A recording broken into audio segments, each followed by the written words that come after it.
राम भजो भई राम भजो, राम भजो भई राम भजो। रविकुल मंडन दशरथ नंदन, कौशल्यात्मज राम भजो। काही मातेने वडिलांकडून वचन मागून घेतले म्हणून मला 14 वर्ष वनवास झाला, तर नाही, केवळ कैकेयी मातेमुळेच मी रामाचा श्रीराम झालो। कैकेयी मातेमुळेच मला अहंकार रूपी रावणाला मारता आले। कैकेयी मातेमुळेच माझी बिभीषणाची भेट झाली। कैकेयी मातेमुळेच मला प्रत्यक्ष हनुमंताची भेट झाली। हा विचार अत्यंत शुद्ध आणि पवित्र, हीच खरी सोच अर्थात हा शस्त्रवणाचा विचार आहे।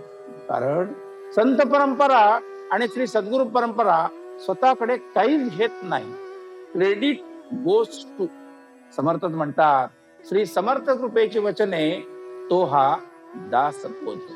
माल्या कोली सिर्फ हवा के संग 14 साल तक भूखा रहा। क्या उनको अचीव करना था? क्या उनकी सोच थी? लुटमार करने वाले वाल्मीकि ऋषि हुए और राम जन्म के पहले रामायण लिख ली। प्रभु श्री रामचंद्र जी को आने के लिए प्रवृत्त करना यह कोई सहज बात नहीं है। जैसा रामायण ग्रंथ में वाल्मीकि ऋषि ने लिखा, वैसा ही प्रभु श्री रामचंद्र जी ने अपना जीवन व्यतीत करना पड़ा। ये सोच के ऊपर की सोच है। म्हणून श्री समर्थ रामदास स्वामी म्हणतात, वाल्मीकि जेथे तप केले ते वन पुण्य पावन झाले आणि शुष्क काष्टा अंकुर फुटले तपोबळे जयाच्या।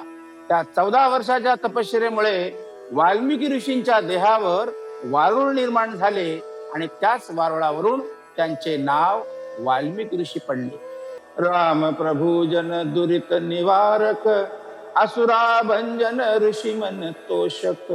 शरणागत का समर्थ रक्षक, आत्मरूप सब राम रूप है।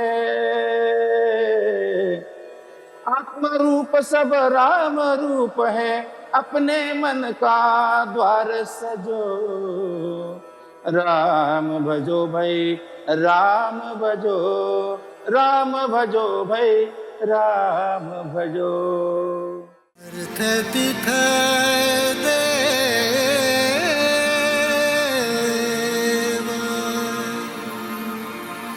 अर्थ तिथ देवा।